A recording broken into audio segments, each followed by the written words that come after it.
as a kid. But as a child growing up, when I did, nobody really told us that you can make a career out of writing, which is precisely the point of this session, to let you know that this is a very viable option for you to pursue in case you wish to do it professionally as a career or even as a side hustle, right? So these are all the options available for you if you just have that germ of writing in you. You could be an author, you could be a screenwriter, poet, lyricist, you could be writing scripts for movies or web series, you could be writing plays, you could be a journalist, you could be creative writing for magazines. Whatever your interest is, there is an option for you out there. And there are multiple industries who hire writers right now, because all businesses are now going digital. It makes most sense to invest in your content and to invest in content writers, because that is what your storefront is. Previously, like if you had to buy clothes or whatever, you had to go to a store physically and you had to try things on. But now you don't have to do that anymore. You can just look at a description of a product. You can look at what the product is, and then you can make a choice accordingly. In that, when you make a choice like that, content is very important, because you need to be able to give your customer the experience of being in a store through your words. And that's where content writers are most important. Okay, great. And the last option for you is you can stay in your own profession. You could be a doctor, you could be an engineer, you could be absolutely anybody, and you could still pursue writing. And you could be writing journals, or you could be setting up your own blogs to write about things that you're passionate about. And people have made very viable careers out of talking things that they are really passionate about, thanks to the internet, thanks to all the platforms we have right now. Okay, so what is web content writing, and why do you think web content writing is so important? Like, we've discussed that, yes, this entails content, but why do you think it's so important? So if I'm setting up a brand, right, and someone has come to me and they've said, you know what, I want website content. So I can't be sitting and writing anything for them based on what they've said. Maybe they want to set up a clothes store. I can't say, okay, these are the t-shirts, these are the jumpers, these are the sweatpants, please go and buy them. There are so many businesses cropping up around the world and even in India today, that you need to have something to communicate to people, saying this is what my product is, this is what my brand is, this is what my service or product is, and this is why you need to buy it. And all the content you write has some kind of a purpose. Okay, so in that sense, all of which you have mentioned is very essential as a content writer for you to keep in mind. Can we go to the next slide? Okay. So as a content writer, you could be writing blogs, you could be writing social media posts, website content, promotional content, marketing related content. So in the past, for the same, and you could be writing all of this for the same brand, for the same client.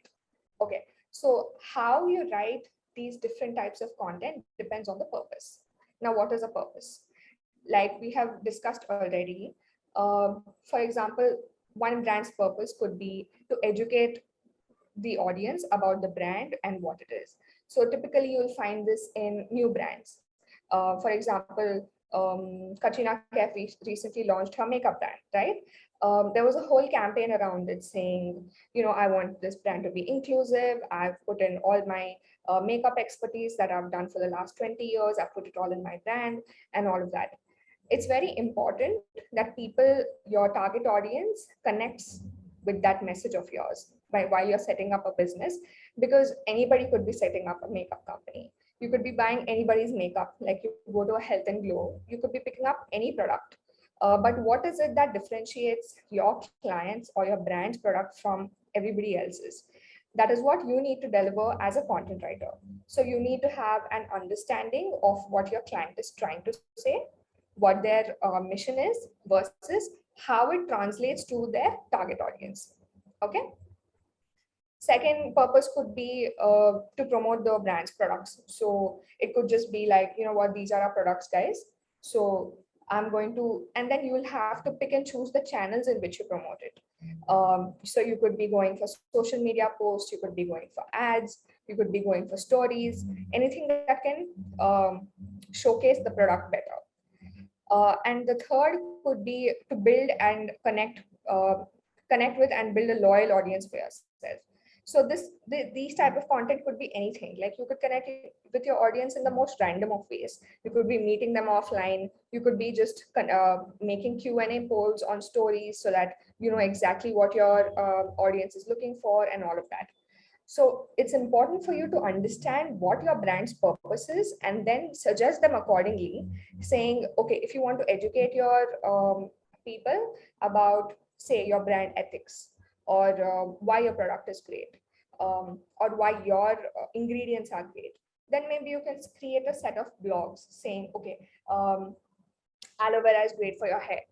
It could be as simple as that. So you need to have your brand's understanding, your brand's expertise into that blog, right? Okay, yeah, we can go to the next slide. Okay, great. Next topic is SEO. Somebody had very nicely asked, what exactly is SEO? How do I figure it out? How is it important for content? So search engine SEO is basically the short form for search engine optimization. Now, search engines are basically your Google, Bing, and all of that. Things that you go online for to search for stuff. Search engine optimization is basically what search engines like Google and Bing use to make sure that your content is visible to a larger audience, right? So in case I want to go out for lunch today, or I want to go out for dinner today, and I'm in a new city, so I'll usually search for best restaurants around me, or best restaurants in Delhi or Bombay or something like that, right? Now there might be thousands of restaurants in Delhi. There might be thousands of restaurants in Bombay. How will Google prioritize one over the other is what search engine optimization is.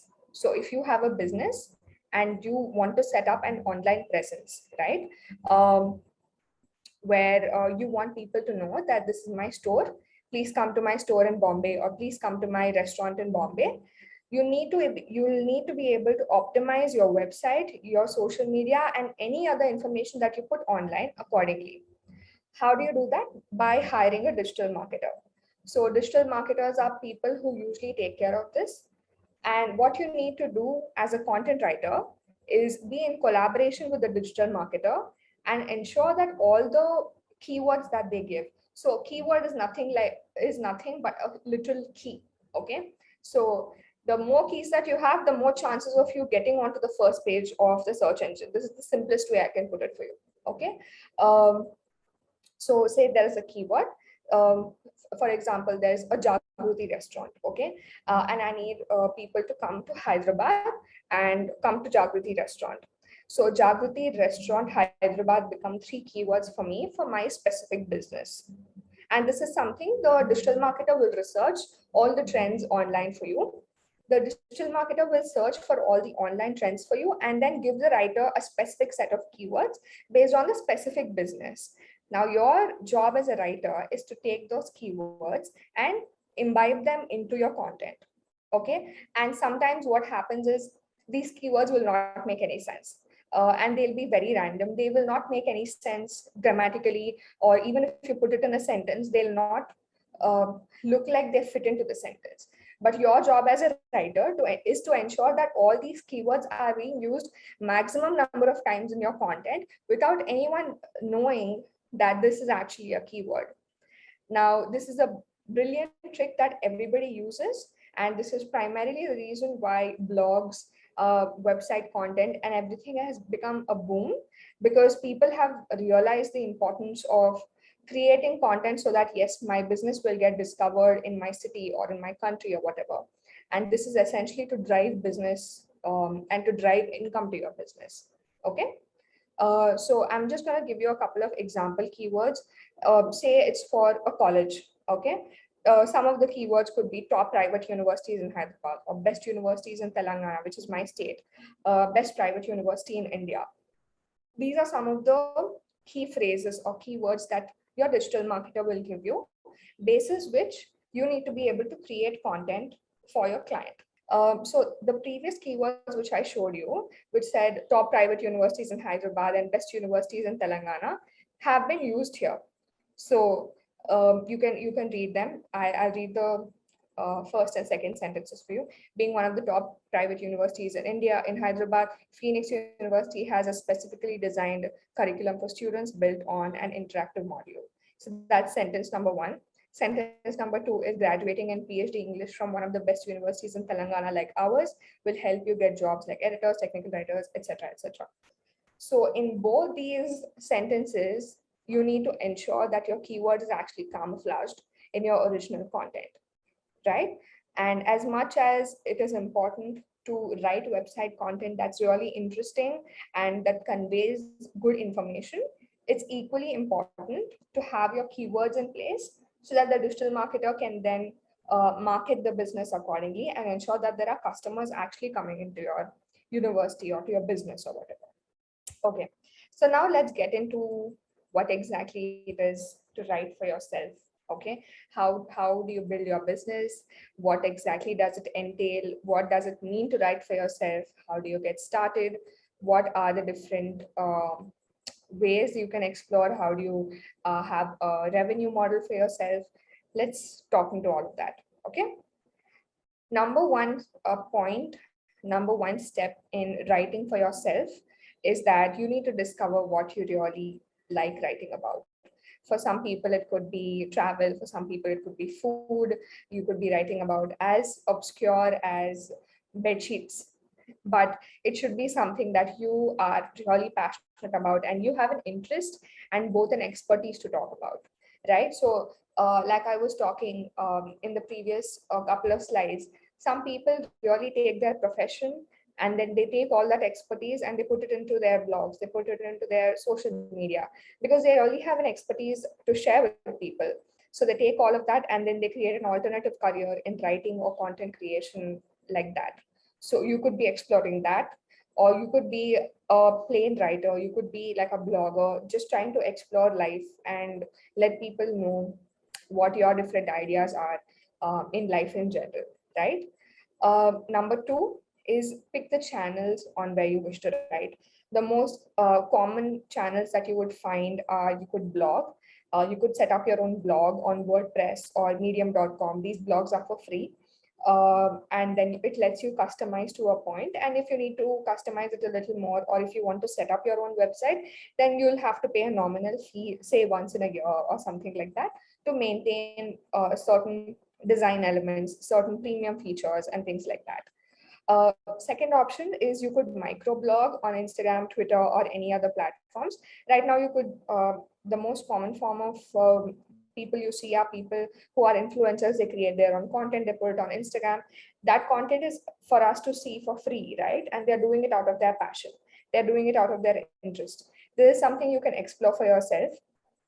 This specifically when you start writing on these platforms, this this mode of writing is called microblogging. Someone has asked which free website platform will be good for beginners. So I started my blog first on WordPress because it's the easiest one to figure out. But if you want to build a community around your blog, if you want to interact with your audience members a lot more, I'm seeing that medium.com is the way to go. Not just because it's the trending platform right now, but people love discussions on the app and things like that. So both are equally good, but it really depends on what you want to say. Okay, so these are a couple of examples I'm going to show you of different people who have taken this up as a job, and they've been doing it full time for the last 10 years, 12 years, ever since Google was set up and people discovered that, okay, blogging could be a profession, right? This lady I'm talking about is Magali Vaz. She started off as a blogger. She's a blogger based in Bombay. Over time, she has also started creating content on YouTube. She makes her own YouTube videos, and she has a sizable audience on Instagram as well. So once in a while, she blogs on Instagram as well. But this is where she started out from. This is the website that you will see if you just Google Magali Vaz on Google. This is what you see. And as you can see, there are different categories she writes about. She writes about fashion, she writes about beauty, food and drink, travel, lifestyle, a lot of that stuff. This is an example of a microblog, what a microblogger does. So this particular lady, she's called the Indian minimalist. She speaks about zero waste. She speaks about veganism. She speaks about how you can reduce your carbon footprint on the earth. And her chosen platform is Instagram. People do it out of ease, that okay, I think Instagram is the easiest thing for me to figure out right now, it's the easiest thing for me to do right now. So it's really up to you as to which platform you pick. But the only important thing over here is when you're writing for yourself, it's really important that you stay consistent. So that is the only way that people will be able to discover you. People will be able to pick your work up. You will never know which content of yours will be most discoverable, right? So you have to keep being consistent. So in that sense, you need to be able to pick a platform that's easiest for you to figure out, at the same time interests you the most. So just don't pick up something because it's the easiest, and just let's not cut corners and be lazy about it. Do something that also pushes your boundaries a little bit, but it's also easy for you to figure out, right?